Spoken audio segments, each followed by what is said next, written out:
الرحمن الرحيم الحمد لله رب العالمين قائل الخلائق أجمعين والصلاة والسلام على سيد الأنبياء والمرسلين وعلى أهل بيته الطيبين الطاهرين وصحبه المنتجبين.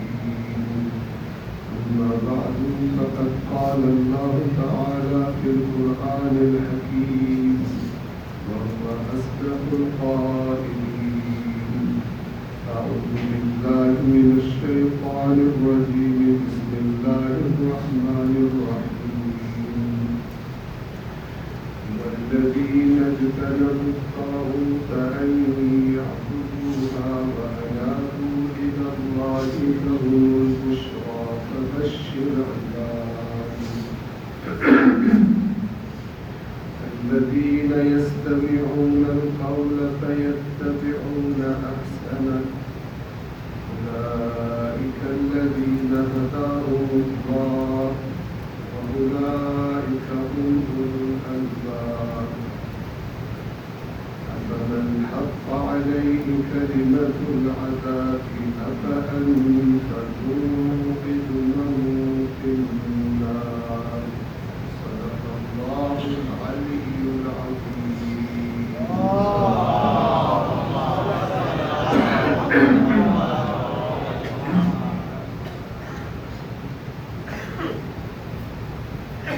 قرآن کریم سورہ مبارکہ الزمر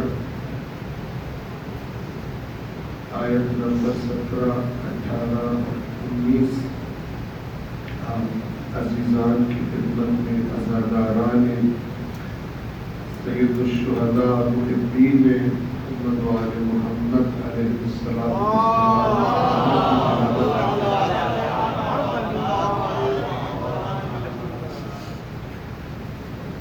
ایک بنیادی ترین بات جس کا انسانوں کی ہدایت اور گمراہی سے بڑا گہرا تعلق ہے، اللہ تبارک و تعالی نے ان 3 آیات میں بیان فرمائی. ایک ایسا اصول، ایک ایسا فارمولہ کہ کوئی شخص خود کو عالم کا عنوان دیتا ہو یا عوام الناس میں خود کو شامل کرتا ہو، جس میں بھی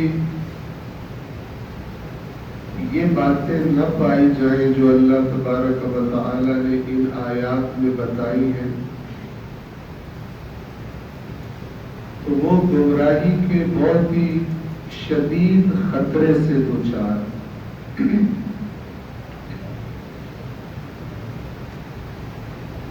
اور یاد رکھیں، ایک گمراہی ہوتی ہے کہ انسان کو پتہ ہوتا ہے غلط کام ہے لیکن اپنی خواہش کی وجہ سے کرتا ہے، جیسے بعض گناہ ہوتے ہیں.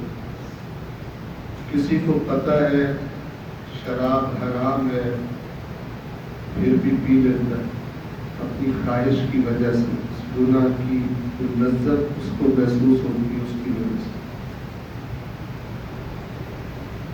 لیکن ایک گمراہی اس سے زیادہ خطرناک ہے، اور وہ گمراہی کی وہ قسم ہے جس میں انسان خود کو ہدایت یافتہ سمجھتا ہے. یعنی وہ ایک غلط راستے سے کسی چیز کو، کسی نظریے کو حاصل کر لیتا ہے، اپنا لیتا ہے، صحیح طریقے سے اس کو چھانتا نہیں، اس کو پرکھتا نہیں، قبول کر لیتا ہے، اس پہ پاور کر لیتا ہے، جبکہ حقیقت میں وہ نظریہ درست نظریہ نہیں ہے. تو یہ والی گمراہی پہلی والی گمراہی سے زیادہ خطرناک. پہلے والے کو پتہ ہے میں غلط کر رہا ہوں، لیکن یہ دوسرے والا تو سارا غلط درست سمجھ کے کرتا ہے، خلوص سے کرتا ہے۔ یہ دونوں قسم کی گمراہیاں اللہ تبارک و تعالی نے اپنی کتاب میں ان پر بہت زیادہ توجہ دی ہے، بیان فرمائی۔ اور یاد رکھیے، عقائد کیوں کہا جاتا ہے کہ عقائد میں اصول دین میں تقلید جائز نہیں؟ اصول دین میں عقائد میں تقلید کا مطلب کیا ہے؟ کہ انسان کے پاس اپنے عقیدے کی کوئی دلیل نہیں ہے، سنتا رہا ہے، یقین کر لیا۔ اور عوام میں سے بہت سارے لوگ اسی روش پر ہوتے ہیں، اور پھر جو کچھ اپنایا ہوتا ہے اس پہ لڑنے مرنے کو تیار ہوتے ہیں۔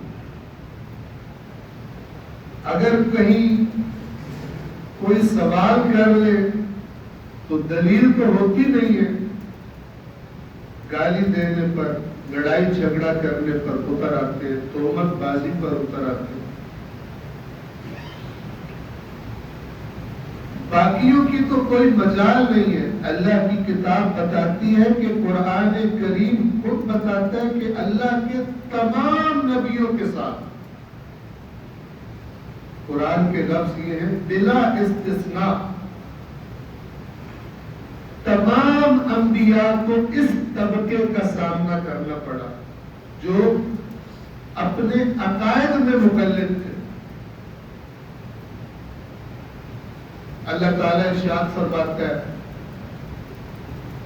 وَكَذَلِكَ، اور اسی طرح اے رسول، اے حبیب، مَا أَرْسَلْنَا مِن قَبْلِكَ فِي قَرْيَةٍ مِّن نَذِيرٍ، آپ سے پہلے کسی بستی میں کوئی خبردار کرنے والا ہم نے نہیں بھیجا مگر اس کو ایک ہی جواب ملا، إِلَّا قَالَ مُتْرَفُوهَا إِنَّا وَجَدْنَا آبَاءَنَا عَلَىٰ أُمَّةٍ وَإِنَّا عَلَىٰ آثَارِهِمْ مُقْتَدُونَ۔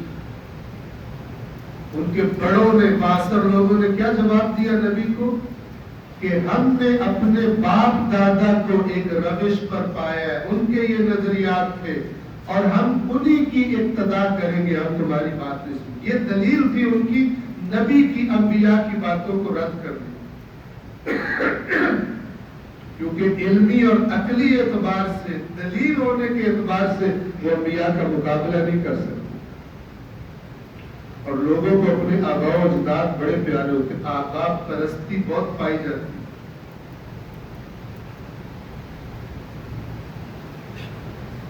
عربوں میں بھی یہ عادت بہت زیادہ تھی، اپنے اپنے خاندان پرستی، قبیلہ پرستی، آباء و اجداد پرستی۔ حج کی آیات میں اللہ تعالیٰ نے ان کو حکم دیا کہ جب اپنے حج کے مناسک ادا کر لو تو اب وہ حرکت نہیں کرنی جو پہلے کیا کرتے تھے اسلام کے آنے سے۔ اور پہلے وہ کیا کرتے تھے؟ جب حج کے مناسک تمام کرتے تھے تو پھر اپنے باپ دادا کے ذکر کرتے تھے، خاندان کی تعریفیں، قبیلے کی تعریفیں۔ تو اللہ نے فرمایا اب جب مناسک حج ادا کر لو، فَاذْكُرُوا اللَّهَ كَذِكْرِكُمْ آبَاءَكُمْ أَوْ أَشَدَّ ذِكْرًا، اب اللہ کا ذکر ایسے کرو جیسے اپنے آباء و اجداد کا کیا کرتے تھے، بلکہ اس سے بڑھ کر۔ تمہارے آباء و اجداد میں کون سی چیز ہے جو اللہ سے بڑھ کر ہے؟ اللہ کا ذکر زیادہ کرو، یعنی تمہاری توجہ تاکہ غلط معیار سے ہٹ کر صحیح معیار کی طرف ہو۔ اللہ تبارک و تعالیٰ کا بتایا ہوا نظریہ تمہارے لیے بڑا ہو جائے، نہ وہ کہ جو تمہارے آباء و اجداد میں پایا جائے۔ آپ توجہ فرما رہے ہیں۔ تو عوام الناس میں اگر آپ دیکھیں،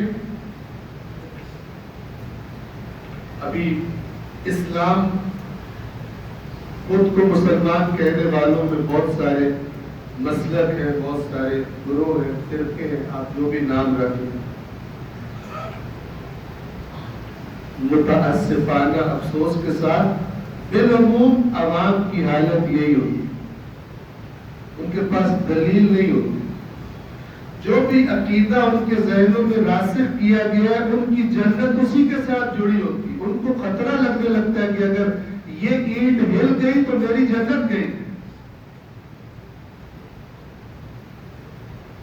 لیکن اللہ کی کتاب اور اللہ تبارک و تعالی کے نمائندے ہرگز اس روش پر چلنے کی نہ صرف یہ کہ تائید نہیں کرتے بلکہ ہلاکت سے خبردار کرتے، گمراہی سے خبردار کرتے۔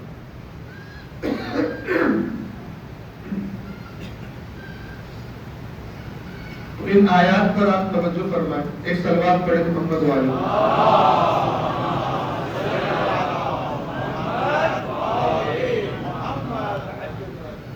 ہم کوشش کرتے ہیں کہ جب سے اللہ نے توفیق دی بارہ یہاں آنے کی،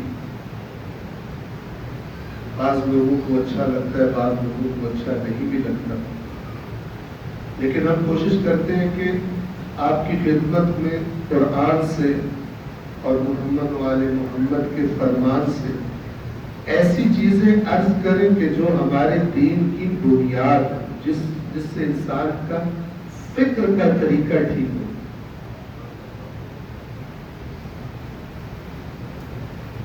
سورۃ الزمر آیت نمبر 17 غور فرمائیے گا، خالق ارشاد فرماتا ہے والذین اجتنبوا الطاغوت، اور وہ لوگ جنہوں نے طاغوت سے اجتناب کیا، ان یعبدوہا، کہ اس کی بندگی کریں، طاغوت کی بندگی سے جنہوں نے اجتناب کر لی۔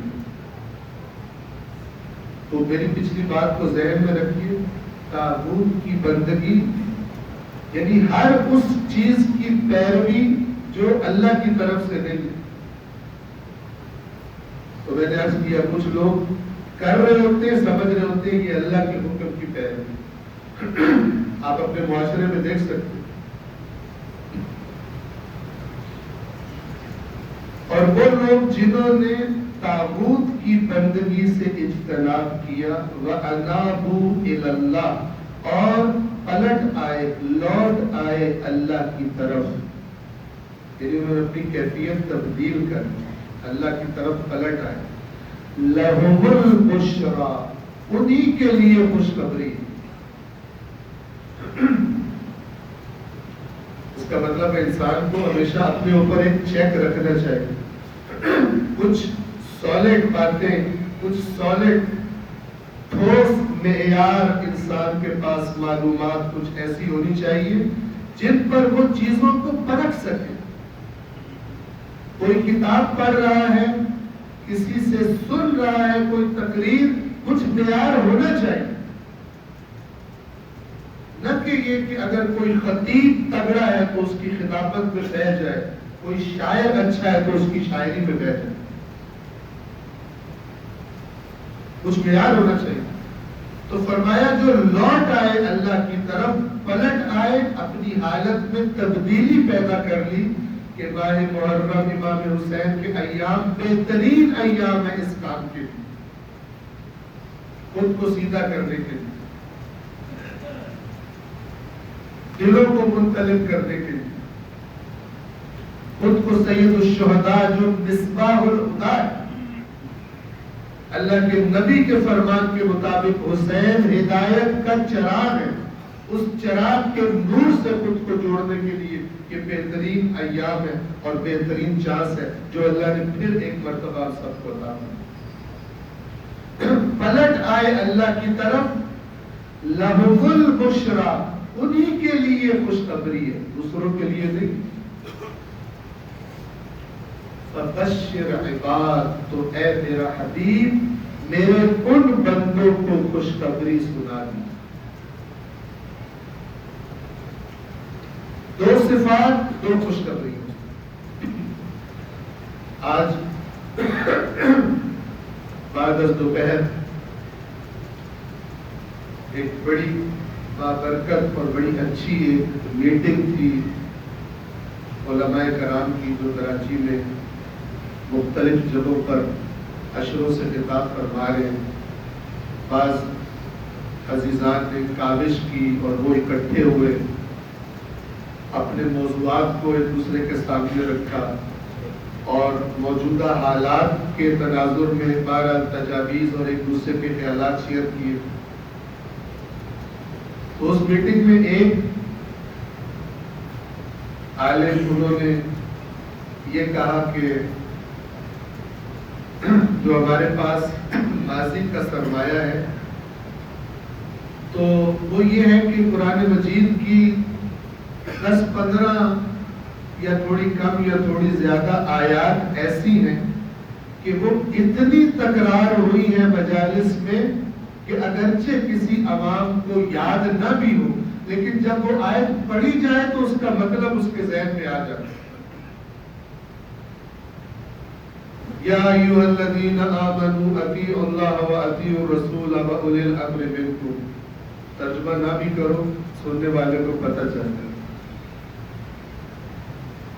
انما یرید اللہ لیذھب عنکم الرجس اہل البیت ویطہرکم تطہیرا.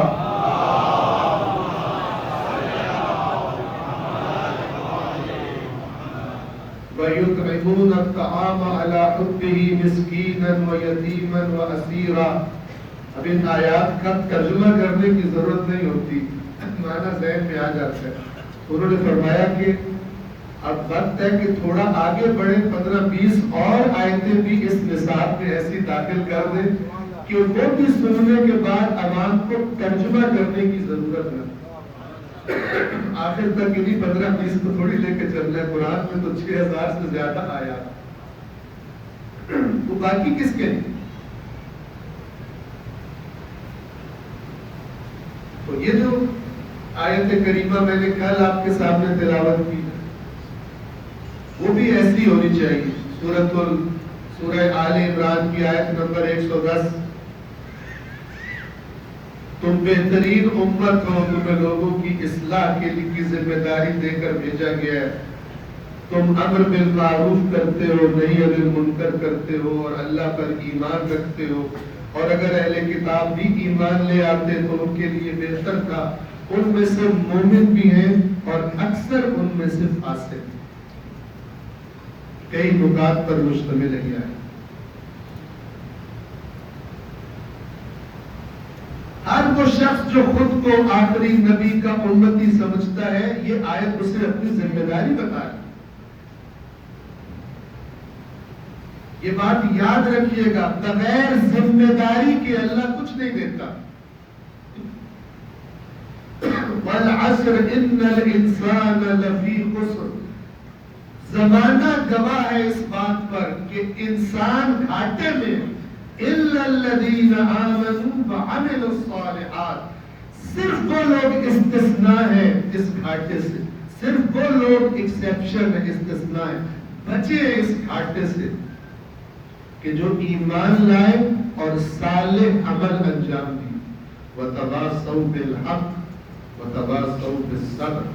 اور ایک دوسرے کو حق پر پکا رہنے کی تاکیدیں کرتے رہے زندگی میں، اور مصیبتیں آئیں تو صبر کا ایک دوسرے کو کہتے رہے. میرے آقا اور مولا امام حسین نے عاشور کے دن اپنے اصحاب سے فرمایا تھا کہ یہ سخت ٹائم ہے لیکن تھوڑا صبر کرو، اللہ تبارک و تعالیٰ کی جنت تمہاری مل جائے. اس حد کو نہ چھوڑنا اور ان تلواروں اور نیزوں کی وجہ سے صبر کا دامن نہ چھوڑ دینا. تھوڑی دیر صبر کر لو، اللہ تعالیٰ کی رضا اور اس کی جنتیں تمہاری منتظر. وَتَوَاصَوْا بِالْحَقِّ وَتَوَاصَوْا بِالصَّبْرِ. قرآن کریم اسلام کا بیانیہ ہے. اللہ کے رسول نے اور اہل بیت نے تمام عقائد اور نظریات کو اللہ کے کلام پر پلٹانے اور پرکھنے کا حکم دیا. آپ نہج البلاغہ کا مطالعہ فرمائیں. امام علی علیہ السلام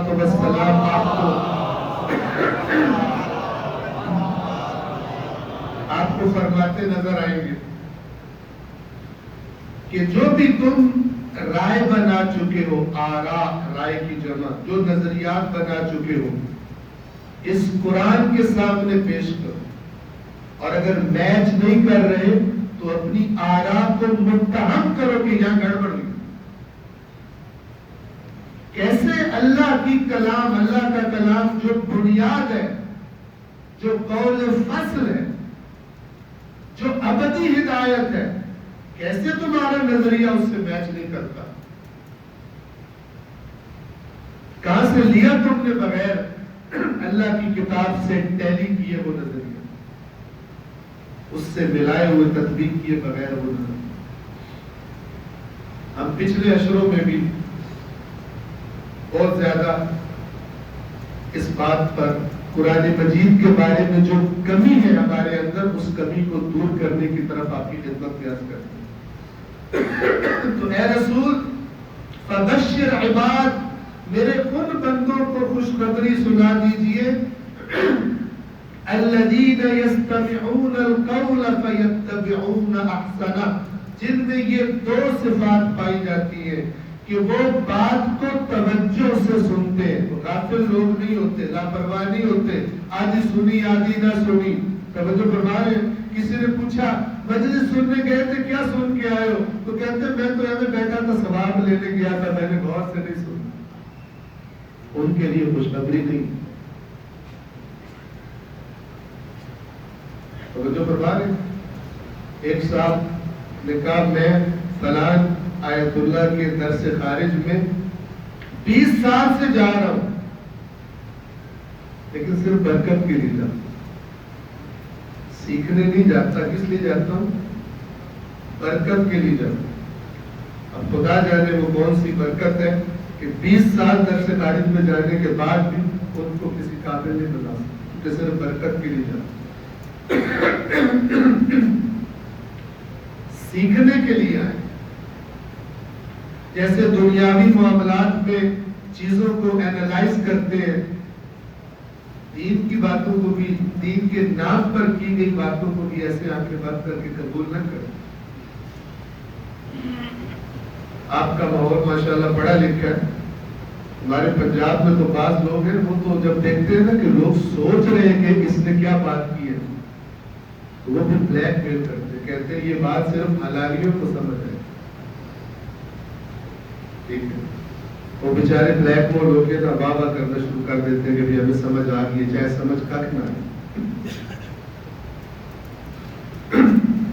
شبدہ کرتے، مکر کرتے ہیں۔ جبکہ خالق کیا فرما رہا ہے؟ کن کو خوشخبری سناؤ؟ جو بات کو توجہ سے سنتے، سنجیدہ مزاج لوگ ہوتے، اور پھر جو سنتے قبول نہیں کر لیتے۔ فَيَتَّبِعُونَ أَحْسَنَ، اس بات کی اتباع کرتے ہیں، اس بات کے پیچھے چلتے ہیں جو بہترین ہوتی ہے۔ یہ دو صفتیں، غور سے سننا اور بہترین بات کا انتخاب کرنا۔ تو ان دونوں صفات پر اگر غور کریں، یہ کب ہو سکتا ہے؟ انتخاب کب ہو سکتا ہے؟ صرف غور سے سننے سے تو بندہ انتخاب نہیں کر سکتا۔ غور سے سننا ضروری ہے، لیکن میرے پاس کچھ معیار بھی ہونا چاہیے جس کی بنا پر انتخاب کر سکتا۔ وہ معیار کیا ہے؟ ائمہ اہل بیت علیہ السلام نے دو چیزوں کو معیار قرار دیا، اللہ کے رسول نے دو چیزوں کو معیار قرار دیا، ایک قرآن، دوسرا محمد و آل محمد علیہ السلام۔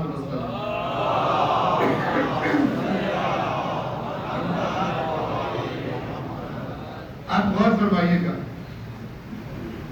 اس گزشتہ جنگ میں جو آپ سب نے دیکھی اور سنی، اس میں رہبر معظم انقلاب اللہ تبارک و تعالی نے شہادت کی نعمت عظمیٰ سے انہیں نوازا، اور گویا وہ خود چاہتے تھے شہید ہو۔ ان کی بہت ساری رہنمائیاں ہیں، بہت سارے ان کے خطابات ہیں امام حسین علیہ السلام کی اور کربلا کے بارے میں، پریکٹیکل ہوائی میں۔ ان کی ایک بات آپ کے سامنے کوٹ کر دو، غور فرمائیے۔ وہ فرماتے ہیں کہ امام حسین علیہ السلام کے زمانے کی پرابلم یہ نہیں تھی کہ سارے بے دین ہو گئے، نمازیں پڑھ رہے تو ابن سعد کا لشکر بھی نماز پڑھ رہا تھا۔ آپ توجہ فرمائیں، نہ ہی یزید نے آ کر کوئی نماز پر بین لگایا تھا، روزے پر بین لگایا تھا یا حج پر بین لگایا تھا، ایسی کوئی بات نہیں۔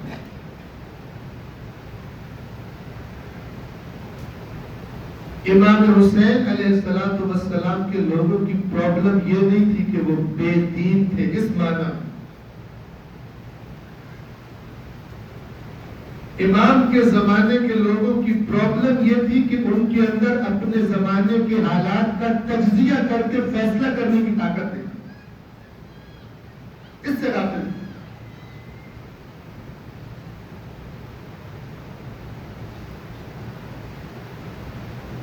تجزیہ تحلیل آپ سمجھتے ہیں، حالات کو غور سے دیکھا جائے،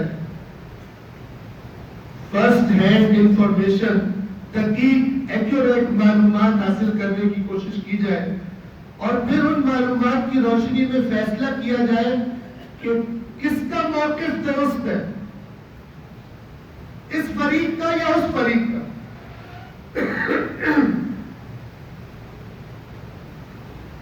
کیونکہ اللہ تبارک و تعالی دو فریق جب آپس میں لڑ پڑے، دونوں مسلمان ہو، دونوں مومن ہو، اس سے بڑی ڈگری تو کوئی نہیں ہوتی۔ اگر دونوں فریق مومن ہو تب بھی قرآن کریم نہیں کہتا تم نے نیوٹرل رہنا۔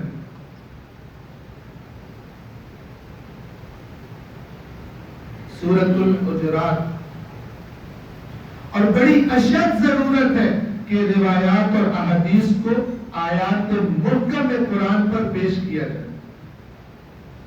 کتنے لوگ ایسے جنہوں نے آیات تاریخ اسلام میں، صدر اسلام میں، جنہوں نے قرآن کے محکم حکم کو چھوڑ کر ایک روایت رسول اللہ سے منسوخ کر کے بیان کی اور اسی کا سہارا لے کے بیٹھ گئے، آج تک اس کے اثرات باقی ہیں۔ مثال آپ کی خدمت میں عرض کرتا ہوں، جب امام علی علیہ السلام کو ظاہری خلافت ملتی ہے، توجہ فرمائیے گا، ظاہری خلافت ملتی ہے اور ایک فریق بغاوت کر دیتا ہے، جس کی بغاوت کے بارے میں اللہ کے رسول نے پہلے سے خبر دے دی، عمار کو باغی گروہ قتل کرے گا، عمار انہیں جنت کی طرف دعوت دیتا ہوگا، وہ عمار کو جہنم کی طرف دعوت دیتے ہوگی، مسلم حدیث جو بات لوگوں کے گلے کی ہڈی ہے، نہ اگل سکتے ہیں نہ نگل سکتے ہیں۔ تو جب جنگ جمل ہوئی، اس کے بعد جنگ صفین ہوئی، تو بہت سارے لوگ وہ جو ہم نیوٹرل کہتے ہیں وہ ہو گئے اور اس اپنے نیوٹرل ہونے کی نسبت دی اللہ کے نبی کے فرمان کی طرف۔ آپ غور فرمائیے گا، چاہے سننے والا شیعہ ہے چاہے سننے والا اہل سنت ہے، کس طرح قرآن مجید کو دین کے اصول سیکھنے کے اس کے اصلی مقام سے پیچھے کر دیا گیا۔ تو بعض لوگ جنہوں نے کسی کا ساتھ دیا نہیں دیا، انہوں نے کیا موقف اپنایا؟ انہوں نے کہا کہ اللہ کے رسول نے فرمایا تھا میرے بعد فتنے ہوں گے تو اس وقت پہاڑوں میں چلے جانا بہتر ہے۔ کہاں سے میچ کرتا ہے اللہ کے حکم کے ساتھ؟ اللہ کا حکم سنو، آیت محکم سورۃ الحجرات، اللہ فرماتا ہے وَإِن طَائِفَتَانِ مِنَ الْمُؤْمِنِينَ اقْتَتَلُوا اگر مومنوں کے صاحبان ایمان کے دو گروہ آپس میں ان کی جنگ ہو جائے، قتال ہو جائے، یہ فتنہ ہوتا ہے، تو پہاڑوں میں چلے جانا بہتر ہے ہمارے لیے۔ یہ اللہ کے نبی کی طرف نسبت دی جا رہی، لیکن قرآن کیا کہہ رہا ہے؟ اگر مومنوں کے دو گروہ آپس میں لڑ پڑے تو تم کیا کرنا؟ فقاتل، نمبر 1 سب سے پہلے کیا کوشش کرنا؟ فاصلحوا بینہما، ان دونوں میں اصلاح کی کوشش کریں۔ پہلی ڈیوٹی تمہاری ہے، پہاڑوں میں نہیں جانا۔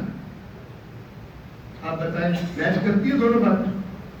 اللہ کا نبی خود لوگوں کو قرآن سنا رہے ہیں کہ جب مومنوں کی آپس میں لڑائی ہو تو تمہارا پہلا سٹیپ کیا ہوگا؟ تم نے سلح کی کوشش کرنی ہے، اور وہی نبی تھوڑی دیر بعد کہے اگر ایسا ہو جائے تو پہاڑوں میں نکل جائے، کیسے ہو سکتا؟ فَأَصْلِحُوا بَيْنَهُمَا، تو دونوں میں اصلاح کروانے کی کوشش کر۔ لیکن اگر ایک تجاوز پر اترا، فَإِن بَغَتْ إِحْدَاهُمَا عَلَى الْأُخْرَى، اگر ان دونوں میں سے ایک گروہ دوسرے پر بغاوت، یہ جو بغت کا لفظ ہے باغی بغاوت کے اسی سے نکلے، یعنی ناجائز تجاوز، قانون کراس کر جانا، حد سے گزر جانا۔ عمار کو باغی گروہ قتل کرے گا، ذہن میں رکھیے۔ فَإِن بَغَتْ إِحْدَاهُمَا عَلَى الْأُخْرَى، اگر ایک گروہ، ایک جماعت ان میں سے، دونوں مومن کہتے ہو خود کو، تم بھی دونوں کو مومن سمجھتے ہو، فرض کرو، تو جو بغاوت کرے ان میں سے، فَإِن بَغَتْ إِحْدَاهُمَا عَلَى الْأُخْرَى، اگر ان میں سے ایک دوسرے پر بغاوت کرے، تجاوز کرے، پھر کیا کرنا ہے؟ پہاڑوں میں چلے جانا کہ سنو تو نہیں کر رہے، یہ بھی مسلمان ہے، یہ بھی مسلمان ہے، ہم تو نیوٹرل ہو جائیں، یہ کرنے نہیں، خلاف قرآن ہے، نص سے قرآن کے خلاف ہے۔ فرمایا فَقَاتِلُوا الَّتِي تَبْغِي، تو تم بھی جنگ کرو ان کے ساتھ جنہوں نے بغاوت کی۔ ہاں سے یہ حکم میچ کرتا ہے کہ جب فتنے ہو تو بات جنگلوں میں نکل جائے۔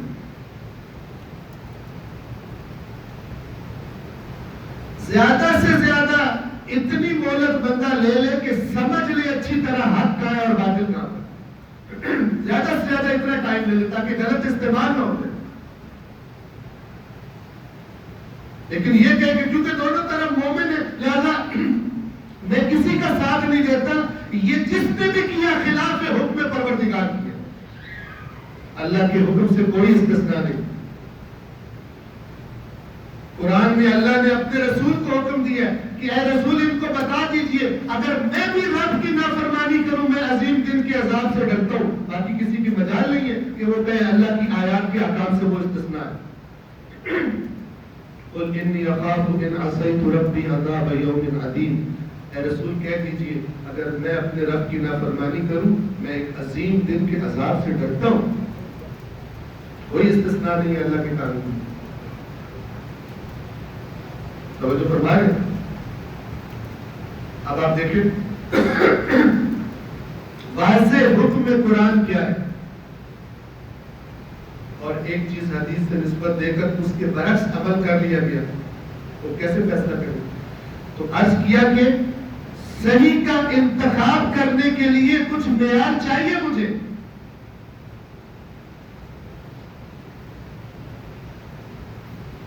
اچھا تاجر، سمجھدار تاجر، کامیاب تاجر ہو ہی نہیں سکتا جب تک اسے اس جنس کی اچھی طرح پہچان نہ ہو جس جنس کی اس نے تجارت کرنی ہے، ورنہ دھوکہ کھا جائے گا۔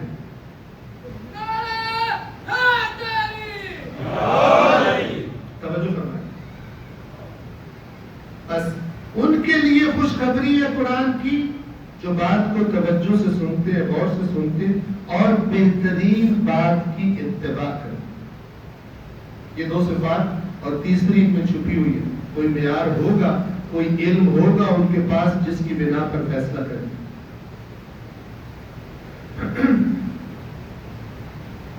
کچھ لوگ ہیں مسلمان ہیں، مثلا وہ کہتے ہیں حجاب کرنا چاہیے خاتون، کچھ لوگ ہیں مسلمان یہ کہتے ہیں حجاب کرنا ضروری نہیں. یہ دو فیصلے کیوں ہیں؟ معلومات کا فرق ہے جس پر باتوں کو فرق ہے جو ان کو فیڈ کیا گیا. صحیح تو ایک ہی بات ہے نا, دونوں تو صحیح نہیں ہے کہ حقیقت میں اللہ کا حکم ہو کہ حجاب جائز بھی ہے اور مثلا تمہیں حجاب اتارنا جائز بھی ہے اور ناجائز بھی ہے. دونوں اکٹھے حکم تو نہیں ہو سکتے, حکم تو ایک ہی ہو. معلومات کچھ کی غلط ہوتی ہے, اس کی بیس پر وہ غلط حکم نکال لیتے ہیں. اور خاص طور پہ یہ معاملہ اس وقت خطرناک ہو جاتا ہے کہ جب ہماری اپنی خواہش بھی, ہمارا بھی دل کر رہا ہو کہ ہم نہ کریں یہ کام اور ہمیں اس کا کوئی بہانہ بھی دے دیں. ایک دفعہ ایک صاحب سے بڑے کسی عہدے پر فائز تھے, تو ان سے گفتگو ہوئی. گفتگو کرتے کرتے کہتے ہیں کہ قبلہ قرآن میں کہاں لکھا ہے شراب حرام ہے. ان کے انداز سے میں سمجھ گیا کہ اس چیز میں مبتلا ہے.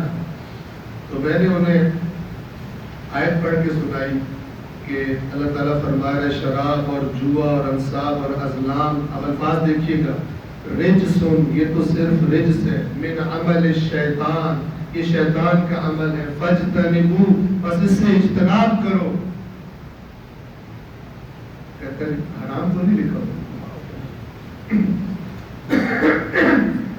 تو جب انسان اس حرکت پر آ جائے کہ کوئی تھوڑا سا بھی تنکا مل جائے اپنی غلط چیز کو جاری رکھنے کا, تو اس طرف مائل ہو جائے, پھر خدا ہی آپ کو.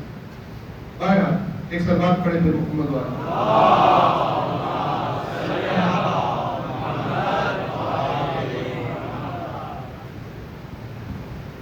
جن میں یہ صفات پائی جاتی ہے, اے رسول انہیں کس چیز کی خوشخبری سنائیے؟ دو خوشخبریاں دے دیجیے. پہلی, اولئک الذین ھداھم اللہ, یہی وہ لوگ ہیں جن کی اللہ نے رہنمائی کر دی ہے, انہیں گائیڈ کر دیا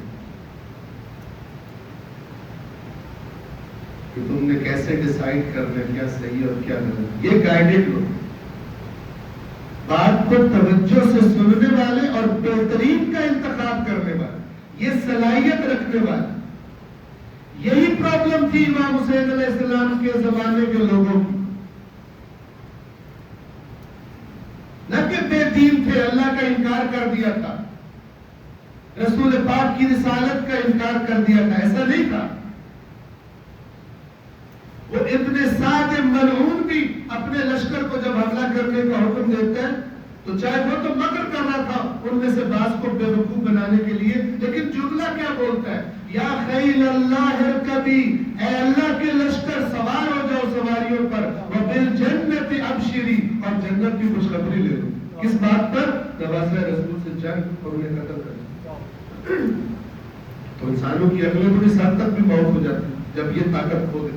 اور خاص طور پر جب خوف اور لالچ بھی دونوں چیزیں سامنے ہو, یا دنیا کا لالچ یا موت کا خوف,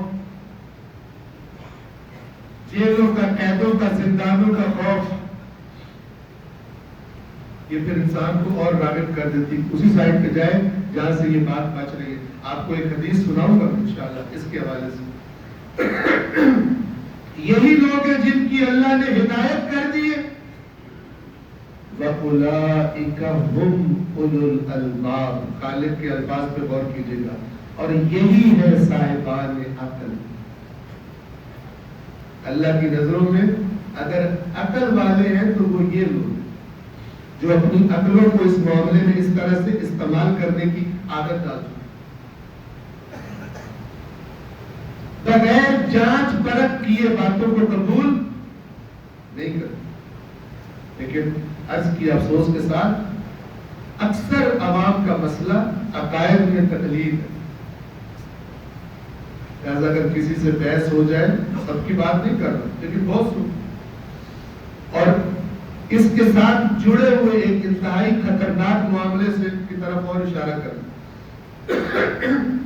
جن کے عقائد ان بنیادوں پر قائم ہوتے ہیں کہ جو کچھ اپنے ماں باپ کو کرتے دیکھا، اپنے ماحول میں دیکھا، محفلوں میں گئے وہیں سے کچھ باتیں سنی اور ان کو عقل اور شعور کی روشنی میں نہیں، جانچ پرکھ کرنے کے بعد نہیں، بس قبول کرتے گئے، وہ اس پودے کی طرح ہوتے ہیں، ان کے عقائد جس پودے کی جڑ زمین میں گہری نہیں ہوتی، کوئی بھی بندہ آئے بڑے آرام سے اسے اکھاڑ کر باہر نکال سکتا ہے۔ اور یہی وجہ ہے کہ بہت سارے والدین شکایت کرتے ہیں کہ ان کے بچوں میں اسکولز میں کالجز میں ایتھیزم اور الحاد زور پکڑ رہے ہیں، جڑ مضبوط نہیں ہے، اکھاڑنا آسان ہے۔ جو چیز عقل اور شعور کی روشنی میں قبول کی گئی، نہ کہ آباء و اجداد کی تقلید سے، تو جو دلیل سے قبول کی گئی ہے اس کو اس سے بڑی دلیل چاہیے چھوڑنے کے لیے۔ لیکن جو آباء و اجداد کی تقلید میں چیز قبول کی گئی ہے، عقائد و نظریات کے جو نہیں کرنی چاہیے تھی، جو باطل تھا بالکل، اس کو کریک ڈالنے کے لیے، اس کی جڑ کاٹنے کے لیے ذہنوں میں یہ ٹیکنیکل لوگوں کے لیے بہت آسان ہوتا ہے۔ اور یہ وہ کام کر رہے ہیں کہ جو آج کل مثلاً کثرت سے مختلف سوشل میڈیا پہ چینلز ہیں اور پتہ نہیں کیا ہو رہا ہے، اسکولز میں، کالجز میں، یونیورسٹیز میں، ان کو وار کرنے کا موقع کیوں ملتا ہے؟ چونکہ جو ان کے سامنے مخاطب ہیں، اسٹوڈنٹس ہیں، جو نوجوان نسل ہے، انہوں نے اپنے عقائد کسی ٹھوس دلیل پر پرکھ کر بحث کر کے نہیں بنائے، بلکہ جو کہا گیا، اور اگر کبھی سوال کیا بھی کہ یہ بات سمجھ نہیں آ رہی تو آگے سے ڈانٹ پلا دی گئی، خبردار یہ کرنا، یہ تو کافروں والی بات ہے، یہ تو فلانوں والی بات ہے، اس بیچارے کو تھریٹ کر کے چپ کرا دیا۔ لیکن اگر سوچنے والا دماغ ہے تو وہ چیز اس کے ذہن کے اندر چلتی رہتی ہے، اور پھر اگر کوئی غلط بندہ مل جائے تو پھر اس کے ساتھ کنیکشن زیادہ مضبوط ہو جاتا ہے بنسبت اپنوں کے ساتھ کنیکشن۔ ایک صلوات پڑھیں محمد والے۔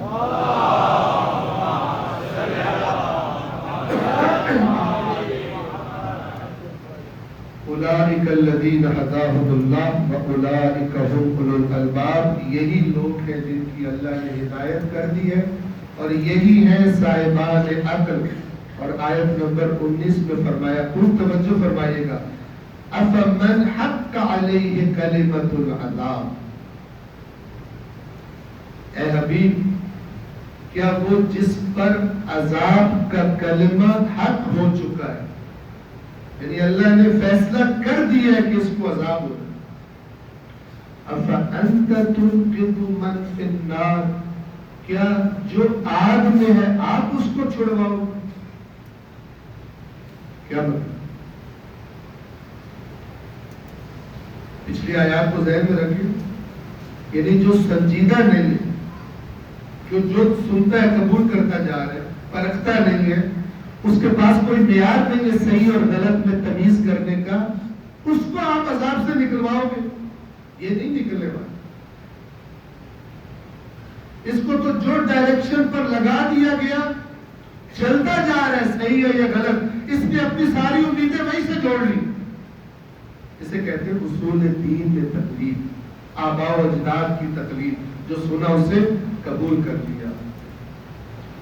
قرآن کریم میں اللہ تعالیٰ نے متعدد مقامات پر اس طرح کی گمراہی سے خبردار فرمایا، اور یہ خطرناک زیادہ اس لیے کہ یہ اس گمراہی کا شکار اپنے آپ کو گمراہ سمجھتا نہیں ہے، وہ دوسروں کو گمراہ سمجھتا ہے۔ توجہ فرمائیں، اللہ تعالیٰ نے فرمایا جن لوگوں نے کہا اللہ تین میں سے تیسرا ہے، تثلیث، جو مسیحیت کے غلو کے بارے میں اور شرک کے بارے میں قرآن کا ذکر ہے، ان لوگوں نے کفر اختیار کر لیا، وہ لوگ کافر ہو گئے، وہ لوگ مشرک ہو گئے جنہوں نے کہا اللہ تین میں سے تیسرا ہے۔ یہ اللہ بتا رہا ہے، لیکن اگر آپ ان لوگوں سے جا کے پوچھیں کہ بھائی تم لوگ جو کہتے ہو اللہ تین میں سے تیسرا ہے، تم گمراہ ہو، تو آپ کو کیا کہیں گے؟ لیکن تم گمراہ ہو، تمہیں عیسیٰ کی معرفت ہی نہیں، عیسیٰ کا جو مقام ہے، جو اسرار ہے عیسیٰ علیہ السلام کے، تم جاہلوں کو پتہ ہی نہیں ہے، اور کیا کہیں گے؟ تم اپنی کتاب کے ظاہر سے دھوکہ کھا کر۔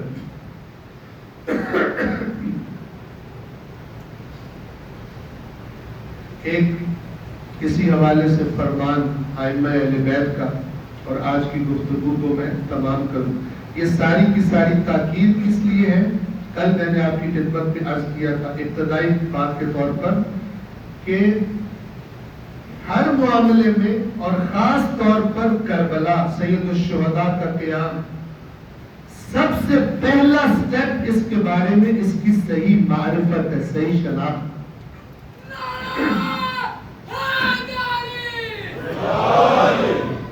جب تک شناخت صحیح نہ ہو اگلا سارا سفر غلط ڈائریکشن میں ہو جائے گا، جتنا چلیں گے منزل سے اتنا دور جائے گا۔ سمپل بات، صحیح شناخت آپ کے کربلا کے بارے میں رویے کو صحیح کرے۔ کربلا، امام حسین، شہداء کربلا، ان کی شہادتیں، ان کی قربانیاں کیا تقاضا کرتی ہیں؟ آیا میری گردن پر کوئی ذمہ داری عائد کرتی ہے یا ذمہ داری عائد نہیں کرتی؟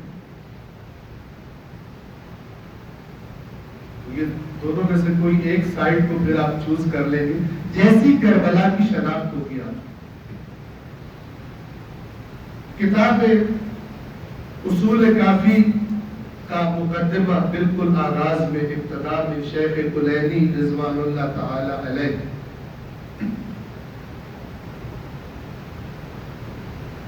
امام معصوم کا یہ فرمان بیان کرتے ہیں۔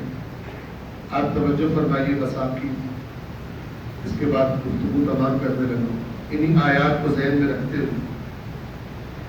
کیا فرمایا؟ فرمایا جس شخص نے اپنا دین دو جگہوں سے حاصل کیا، من اخذ دینہ من کتاب اللہ و سنت نبیہ صلی اللہ علیہ وآلہ وسلم، جس شخص نے اپنا دین اللہ کی کتاب سے اور اللہ کے رسول کی سنت، ان کی روش، ان کے طریقے سے حاصل کیا۔ یہ فرمان معصوم ہے۔ اس فرمان میں آپ نے توجہ فرمائی، اہل بیت کا ذکر نہیں آیا، نام لے کر ذکر نہیں آیا۔ کیوں؟ اس لیے کہ ائمہ نے صراحت فرمائی ہے کہ ہم تمہیں جو کچھ بیان کرتے ہیں وہ در حقیقت اللہ کے رسول کا فرمان اور ان کی سنت بیان کرتے ہیں، ہم کوئی نیا دین بیان نہیں کرتے۔ تو بنیاد کیا اسلام کی؟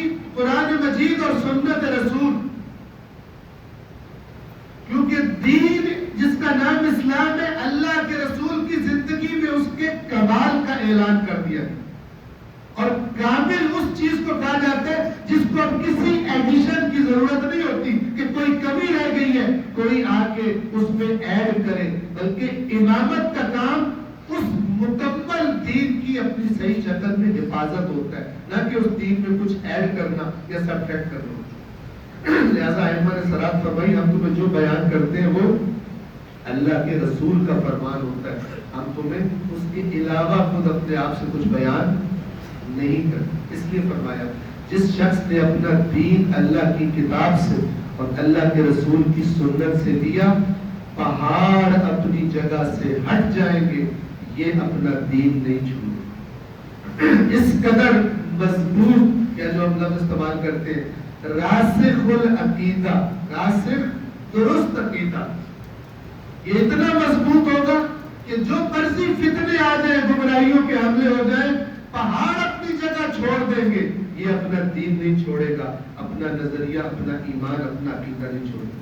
اور اس کے برعکس وَمَنْ أَخَذَ دِينَهُ مِنْ أَفْوَاهِ الرِّجَالِ رَدَّتْهُ الرِّجَالِ، اور اس کے برعکس جس شخص نے اپنا دین لوگوں سے سن کے بنایا، لوگوں سے صرف سنتا ہے، خود پڑھنے کی اس میں گنجائش نہیں ہے، اللہ کی کتاب کو دیکھے، خود تھوڑی زحمت کر لے، یہ اس میں نہیں ہے، تو امام فرماتے ہیں جس نے یہ روش اپنائی اپنا دین بنانے کے لیے تو لوگ ہی اسے دین سے نکال دیں، اس کے پاس اپنا کوئی معیار ہی نہیں، سن کے آیا ہے، سن کے نکل بھی جائے گا، اسے نہیں پتہ چلے گا کب آیا تھا اور کب غائب چلا گیا، وہ یہی سمجھتا رہے گا میں دین میں۔ جیسے میں نے عرض کی جو غلط کر کے حضرت عیسیٰ کو اللہ کا شریک بنا لیا، ان سے پوچھو تو وہ کہیں گے تم جاہل ہو، ہمیں معرفت ہے حضرت عیسیٰ کی، تم حضرت عیسیٰ کے بارے میں جانتے ہی کچھ نہیں۔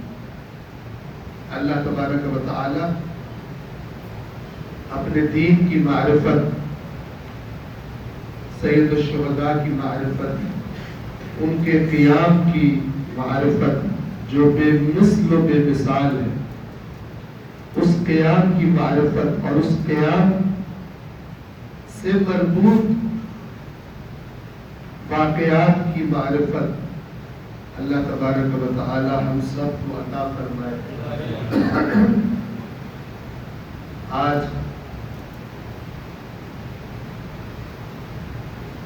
وہ چاند نظر آیا ہے جس چاند کو دیکھتے ہی اہل بیت اطہار کے گھروں سے خوشیاں ختم ہو جاتی ہیں۔ محرم کا چاند نظر آتا تو چہروں سے مسکراہٹیں غائب ہو جاتی، عاشور تک یہی کیفیت رہتی، اور پھر روایات کہتی ہیں کہ 9ویں اور 10ویں کا دن اہل بیت اطہار کے گریے اور غم کے دن ہوتے ہیں۔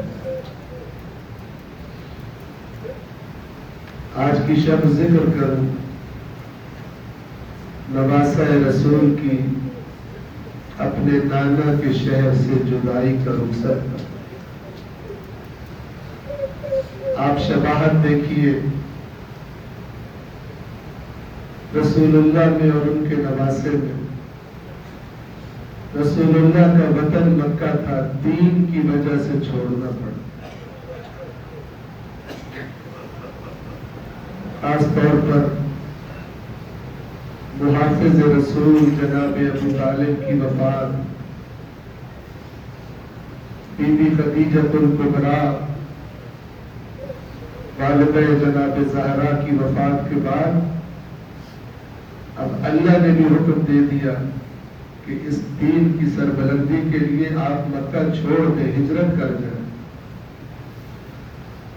اور اسی دین کی سربلندی کے لیے اور اللہ کے حکم کی اطاعت کرنے کے لیے حسین ابن علی کو بھی اپنے نانا کا شہر چھوڑنا پڑا۔ آسان نہ تھا۔ روایات میں بتایا گیا امیر شام کی موت کی خبر مدینہ پہنچی، مدینہ کا گورنر ولید ابن عتبہ یزید کے حکم سے امام حسین کو بلاتا ہے۔ رات کا وقت ہے، بنو ہاشم کے نوجوان حسین ابن علی کے ساتھ ہیں، ایک طرف ابو فضل العباس، ایک طرف علی اکبر، ایک طرف مسلم ابن عقیل، جوانوں کو ساتھ لے کر ولید سے ملاقات کے لیے جاتے ہیں، جوانوں کو باہر کھڑا کرتے ہیں اور حسین سے فرماتے ہیں جیسے ہی میری آواز کو بلند ہوتا سنو فوراً اندر داخل ہو جاتا۔ اندر گفتگو ہوئی، امام حسین کو قتل کی دھمکی دی گئی۔ امام حسین نے بلند آواز سے کہا یبن الزرقاء، کیا تو مجھے قتل کرے گا یا یہ مجھے قتل کرے گا؟ عزادار حسین کی آواز بلند ہوئی، ایک دفعہ بنو ہاشم کے جوان اندر داخل ہو گئے، خبردار کوئی حسین کو ہاتھ نہ لگائے، لیکن یہی حسین عصر عاشور کربلا میں تنہا کھڑا تھا، کبھی دائیں دیکھتے کبھی بائیں دیکھتے۔ اے میرے شاہ سوارو، یہ کیا ہو گیا؟ حسین پکارتا ہے تم لبیک نہیں کہتے۔ حسین کو بحفاظت واپس لے کر آئے، حسین نے مدینہ چھوڑنے کا ارادہ کیا۔ بس میں اتنا عرض کروں، 3 بڑی اہم جگہ تھی حسین کے لیے، ایک حسین کے جد کی قبر تھی، ایک حسین کے بھائی حسن مجتبیٰ کی قبر تھی، اور ایک حسین کی مظلومہ ماں کی قبر تھی۔ گویا ان تینوں قبروں کی زیارت کی، اپنے جد کی قبر پر آئے۔ روایات بتاتی ہیں کہ نانا کی قبر پر بیٹھے بیٹھے حسین کو اونگ آ گئی، خواب عالم خواب میں اپنے جد کو دیکھا، فرشتوں کے جھرمٹ میں رسول اللہ تشریف لا رہے ہیں، اپنے اپنے نواسے کو پکارتے ہیں آؤ حسین ہمارے پاس آ جاؤ۔ پھر فرماتے ہیں حسین گویا میں دیکھ رہا ہوں آپ کربلا کی ریت میں خاک و خون میں گلتا پڑے ہیں۔ حسین فرماتے ہیں نانا مجھے اپنے ساتھ لے جائیے۔ رسول اللہ فرماتے ہیں نہیں حسین، اللہ کا آپ کے پاس ایک ایسا مقام ہے جس کا راستہ قبر سے الوداع کیا، اپنے بھائی حسن مصطفیٰ کی قبر پر آئے۔ عزاداروں آپ کو معلوم ہے یہ وہی قبر ہے جس کے قریب تیروں بھرا جنازہ موت حسین کو رکھا تھا، اپنے بھائی کے بدن سے خود تیر نکالے تھے، لوگوں سے فرمایا تھا لوگوں دیکھ لو، لٹا ہوا دیکھنا ہو تو مجھ حسین کو دیکھ لو، جس کا مال دنیا لٹ جائے وہ نہیں لٹا ہوتا، جو اپنے بھائی کو اپنے ہاتھوں سے قبر میں دفنائے وہ لٹا ہوا ہوتا ہے۔ اپنے بھائی کے قبر کی زیارت کی، اجرکم علی اللہ، اور اب حسین آئے اس قبر کی طرف جس کا حسین ہی کو معلوم تھا۔ اپنی ماں کی گمنام قبر پر خدا جانے کیسے آئے ہوں گے، اپنی ماں سے کیا راز و نیاز کیے ہوں گے۔ آج بھی حاجی جاتے ہیں، عمرہ کرنے والے جاتے ہیں، سب قبریں زیارت کرنے کے بعد سوال پوچھتے ہیں اپنے رہنماؤں سے کہ ساری قبریں دکھا دو، رسول اللہ کی بیٹی کی قبر بھی دکھائیے۔ جواب ملتا ہے اس بیٹی کی قبر نامعلوم ہے، گمنام ہے۔ ایک احتجاج کے طور پر کہ جنازے میں نہ بلایا، قبر کا نشان نہ بتانے کی وصیت فرمائی امیر المؤمنین۔